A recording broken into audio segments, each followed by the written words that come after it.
Hello guys, Game Seekers のニックです。ゲームシーカーズのニコです。これから Telltale Games The Walking Dead を振り返りながら、その歴史も紹介していきます。ニコも The Walking Dead がどのように始まったのか知りたい。そうだね、The Walking Dead を知らない人もいると思うので、どんな世界なのかを簡単に説明しよう。ニコも The Walking Dead が好きだからみんなに説明したい。もちろん、ただまだ見てない人のためにもネタバレのないように話してね。The Walking Dead の世界はね、謎のウイルスによって世界が壊れて人間を襲う Walkers と呼ばれるものがいる世界で、生き残った人たちが一生懸命に生き延びようとするお話だよ。Telltale Games の The Walking Dead のお話は、リーというおっちゃんと可愛いクレメンタインのお話の中心で、一緒に生き残るためにいろんな困難を乗り越えて成長していくお話だよ。最後のエンディングも感動するよ。終わり。はい、説明ありがとう。The Walking Dead はホラーのイメージが強かったと思うよね。でも単なるホラー作品ではない。命がけで生存しようとする人間のエゴな部分が描かれており、このシリーズの真のホラーは人間の心理的な部分なのかもしれないね。人にとって信頼がいかに大事なのか、いろいろと考えさせられる作品だったと思う。どうしてゾンビじゃなくてワーカーって呼ぶの？それはいい質問だね。原作者曰く The Walking Dead の世界ではゾンビというコンセプトは存在しないとのこと。この作品は他のゾンビ作品と違って登場人物はゾンビの存在を知らない世界である。だからこの得体の知れないものをゾンビではなく Walker と呼んでいる。ワーカーの方がオリジナリティがあるもんね。たまにムエルトや違う言い方を言う場合もあるけど、基本は Walker と呼ばれている。最近では Variant も登場しているので、ウォーカーの種類が分別化されてきている。確かドラマ版にも登場していたが、当時はまだちゃんとした説明がなかったね。さて、ニコは The Walking Dead の原作者の名前を知っているのかな？ティドック。ニコ、それはドラマ版のキャラだよ。懐かしいけどね。The Walking Dead の原作者は、脚本家のロバート・キークマン、イラストレーターのトニー・ムーア。この二人が原作コミックを作った人たちだよ。原作コミックでは、世界の崩壊後に昏睡状態から目覚めたリックが主人公。2003年にイメージコミックスにより出版され、2007年と2010年のサンディエゴに開かれたコミコンでアイズナー賞を受賞しました。コミックコンって何？コミコンは毎年アメリカで開かれているイベント。最初は数人の漫画好きな人たちが開催した小さなイベントだったけど、今では有名なセレブや映画監督、ユニークなコスプレイヤーたちが参加する大イベントに発展しました。2016年から毎年日本にも開催されているイベントなので、興味のある人はぜひ行ってみてください。面白そうだね。誰かニコのコスプレしてほしいな。そうだね。ニコが思いやりと優しさを忘れずに、みんなに喜びとインスピレーションを送り続ければ、いずれはファンができてコスプレをしてくれるパイオニアが現れるかもね。最初にニコのコスプレしてくれる人、誰になるのかな？楽しみ。コミコンで見かけたら一緒に記念撮影するかもね。はい、こういった小さなイベントも時代とともに世の中の人の考え方や見方も変わったおかげで発展することができました。さて、漫画の受賞歴を持つコミック版は2010年にアメリカのケーブルテレビ会社 AMC により原作コミックのストーリーをもとにドラマ化され、その大ヒットによりスピンオフなども制作され、ゲーム版などの複数のメディアにも発展することになります。その一つが皆様が知っている Telltale Games が開発したゲーム版の The Walking Dead です。ゲーム版に登場する主人公のリーとクレメンタインの感動的なエンディングは大勢のプレイヤーたちだけでなく、この作品を見た人たちの心に強い印象を与え、新たな普及の名作が誕生しました。素晴らしい功績を残したにもかかわらず、Telltale Games の突然のスタジオ閉鎖、ファイナルシーズン未完成なままの危機的状況などのハプニングがありましたね。しかし、ロバート・クルクマンの救済により、2012年から2019年まで長年続いていたシリーズが無事に完結を迎えることができました。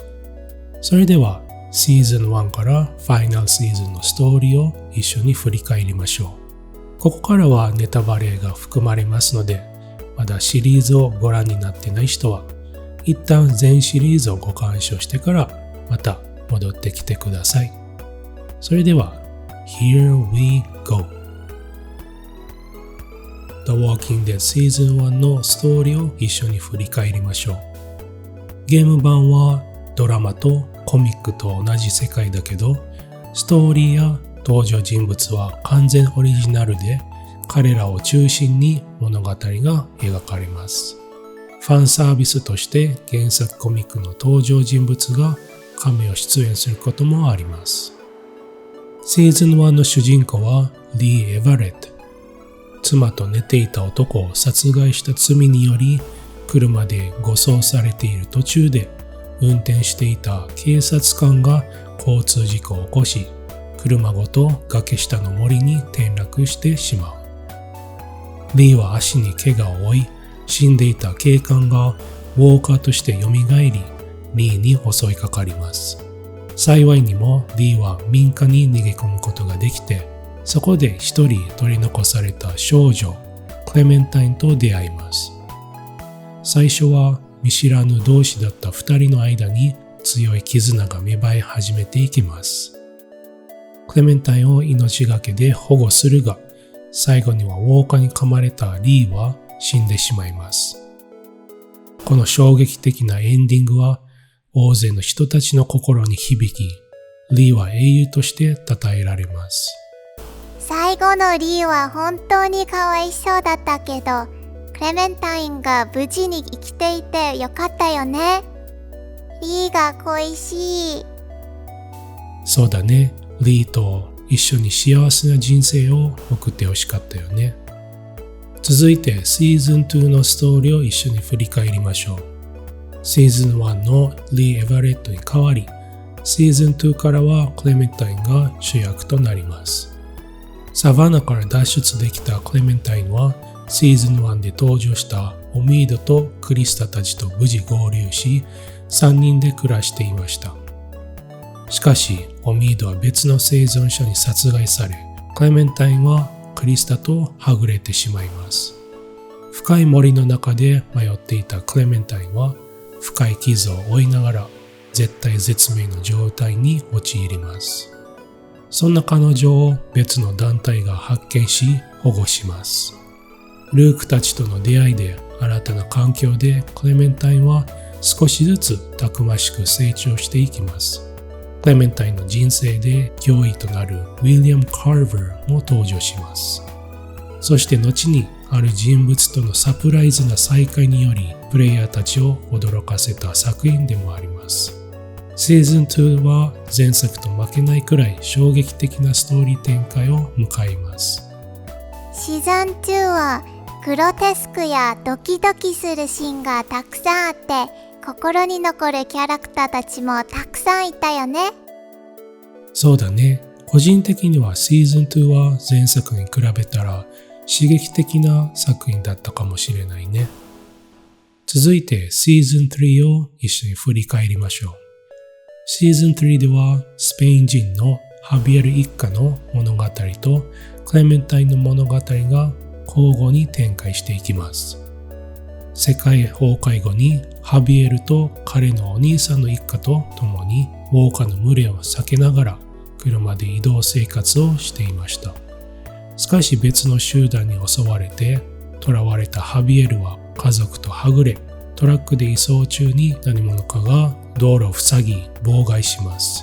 ここでハビエルとクレメンタインが初めて出会います。クレメンタインはハビエルを脅すが、車を報酬として彼の家族を救出するために一時的に2人は手を組みます。そしてハビエルたちを襲った集団はニューフロンティアと呼ばれるコミュニティのメンバーであることが明らかになります。クレメンタインは再び驚異的な敵に遭遇し、ハビエルたちと一緒に命を懸けた戦いに挑みます。シーズン3はクレメンタインが脇役になってみんながっかりしたけど、それでも存在感はあったよね。ハビエルとケイトのラブストーリーも面白かった。そうだね。少し反抗的な感じの大人になったクレメンタインが描かれており、それを見ることができたと思うね。ジーザスがカメオ出演したのは嬉しかったな。個人的にクレメンタインが主人公でジーザスと協力してニーガに立ち向かうストーリーを見たかったな。最後にファイナルシーズン。ここではクレメンタインと AJ が再会を果たします。二人は安全に過ごせる新しい住処を探しながら旅を続けていました。しかし物資の探索中にトラップにかかり、周辺のウォーカーを大量に呼び寄せてしまいます。ウォーカーに囲まれた二人は寄宿学校で生存してきた子供たちだけのグループに救出されます。新しい仲間と出会ったクレメンタインと AJ がそのキッズグループと友情を育んでいきます。ただ AJ は他の子供と接した経験があまりなかったため、メンバーと交流していくうちに困惑していきます。さらにデルタという集団が学校に押し寄せてきて、戦闘員を増やすために子供たちを強引なやり方で連れ去ろうとします。しかもクレメンタインが思いもよらない人物と出会います。その人は誰だったか覚えてるかな？リリー。そう、シーズン1に登場したリリー。リリーちょっと老けてたね。こらニコ、リリーに聞こえちゃうだろ？はい、思いもよらないところでクレメンタインとリリーが再会し、彼らのコミュニティに勧誘されますが、クレメンタインがリリーの要求を拒否したことで、リリーと敵対関係になります。さらに Whispers というウォーカーに化けた集団の一人である謎の人物、イケメンジェームズの登場により、状況はさらに複雑にエスカレートしていきます。青春と戦いでクレメンタインは大変そうだったね。そうだね。フィナーレということで、クレメンタインはニューフロンティア以上の困難に挑むことになります。そして最後にクレメンタインと AJ は生死を分けた決断をしなければならない。シーズン1からファイナルシーズンを振り返ってみると、クレメンタインがたくましく成長したよね。もうクレメンタインには会えないの？そうだね。終わりがあれば始まりもある。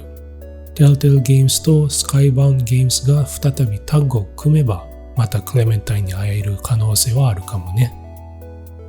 それまではクレメンタインに平和に過ごしてほしいね。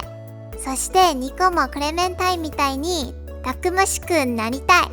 そうだね。ニコもいつか彼女のようにたくましく成長するだろうね。それからクレメンタインが活躍する The Walking Dead バイオハザードのパロディ版がこちらのチャンネルで独占配信中なので、ぜひそちらもご覧ください。アクション満載のかっこいいクレメンタインが見られるよ。The Walking Dead 全シーズンとその歴史の紹介しましたが、シリーズを通して皆様の意見や感想があればぜひコメントしてください。そして今回の The Walking Dead 全シーズンは再編集、再翻訳した復活版です。2013年版から今まで見てくれた方、そして長いこと応援してくれました皆様に本当に感謝します。こうやって無事に皆様にシェアできたことを大変嬉しく思います。